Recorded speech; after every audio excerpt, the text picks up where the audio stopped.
Hello viewers, আমি এখানে আজকে নিয়ে এলাম যে শীতকালে আমি কিভাবে আমার মুরগিগুলোকে সুস্থ রাখি। তো ছোটোর থেকে বড় প্রত্যেকটা মুরগির জন্য ঠান্ডা জ্বর একটি নিয়ম মাফিক একটা সমস্যা হতে যাচ্ছে, যেহেতু শীতকাল। তার জন্য আমি এখানে এই গুরুত্বপূর্ণ ভিডিওটি নিয়ে এসেছি।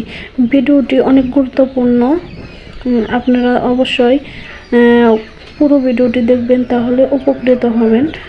আর কেটে কেটে ভিডিওগুলো দেখলে আপনারা কোনো কিছু বুঝতে পারবেন না।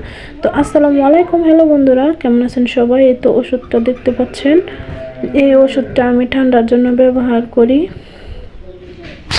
প্রত্যেকটা মুরগিকে সুস্থ রাখার চেষ্টা করি। তো আমার মুরগি যদি সুস্থ থাকে তো আলহামদুলিল্লাহ, যে কোনো পর্যায়ে শরীর স্বাস্থ্য ভালো থাকলে অবশ্যই ডিম ভালো দেবে। তার পাশাপাশি আমি ক্যালপ্লাক্স খাওয়াই, মাঝে মাঝে মাসে একবার ক্যালপ্লাক্স দিই। আর তাছাড়া ইসেল ব্যবহার করি ডিম ভালো আসার জন্য, যাতে মুরগির কোনো ক্ষতি না হয়। তো সবাই আমার ভিডিওটি ভালো লাগলে লাইক করবেন, কমেন্ট করবেন, শেয়ার করবেন। আর যারা দেশ থেকে ভিডিওগুলো দেখছেন তাদেরকে অসংখ্য ধন্যবাদ, আর যারা বিদেশ থেকে ভিডিওতে দেখছেন তাদেরকেও অসংখ্য ধন্যবাদ। তো যে কোনো মানুষ শখের পরিবর্তে মানুষ কত কিছু না করে। কেউ কেউ হাঁস পালন করে, কেউ কেউ মুরগি পালন করে, কেউ কেউ গরু পালন করে, কেউ কেউ মহিষ পালন করে। তো আমার শখটা হচ্ছে মুরগি। আমি আসলে ছোটোবেলা থেকে মুরগিটা পছন্দ করি। তো ইচ্ছে ছিল যে অনেক বড় করব, মানে অনেক বড় একটি খামার করার ইচ্ছা আছে। তো পরবর্তীতে কি হবে জানি না। আমি অতি ফার্স্ট 20টা মুরগি দিয়ে শুরু করেছি। তো আলহামদুলিল্লাহ এখন আমার খামারে ছোট বড় মিলে 100 পিস মুরগি আছে। যেহেতু রানিং মুরগি আছে 10 পিস, আর এই তো মাঝারি সাইজের মুরগি আছে 18 পিস, আর 1 থেকে 1.5 মাসের মুরগি আছে 40 পিস। তো এখানে আমি যে কোনো পর্যায়ে, যে কোনো সময়ে, যে কোনো ওষুধ দিতে রাজি আছি। তার কারণ হচ্ছে এগুলো আমার শখের জিনিস।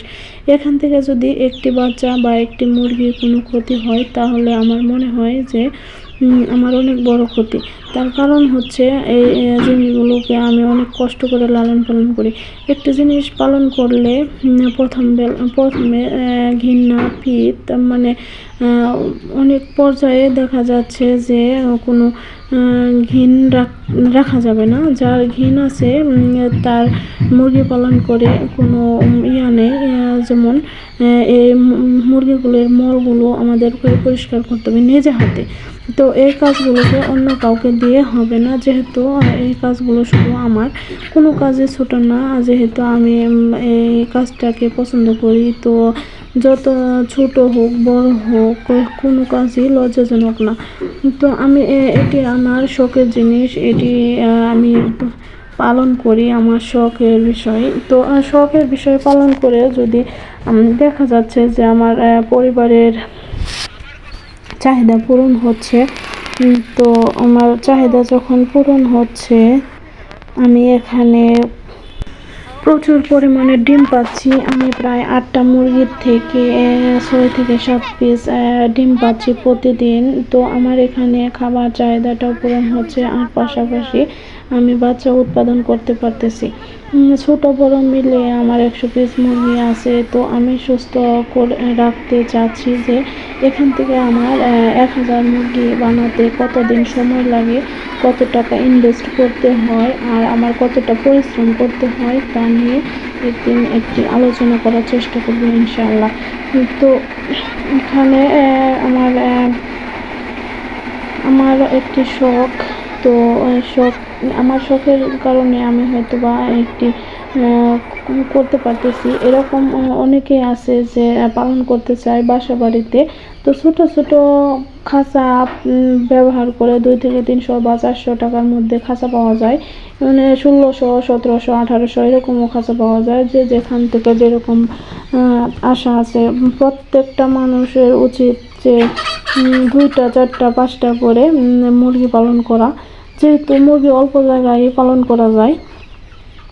তো আমি অবশ্য মুরগির পাশাপাশি চীনা হাঁসও পালন করি, তা নিয়ে অবশ্যই একটি ভিডিও করব ইনশাআল্লাহ পরবর্তীতে ভিডিও থাকার জন্য আমন্ত্রণ জানাচ্ছি।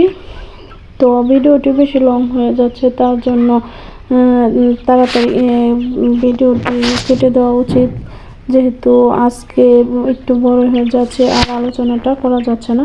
পরবর্তীতে আরও আপডেট নিয়ে আসবো ইনশাআল্লাহ। তো সবাই সুস্থ থাকুন, ভালো থাকুন, আল্লাহ হাফেজ।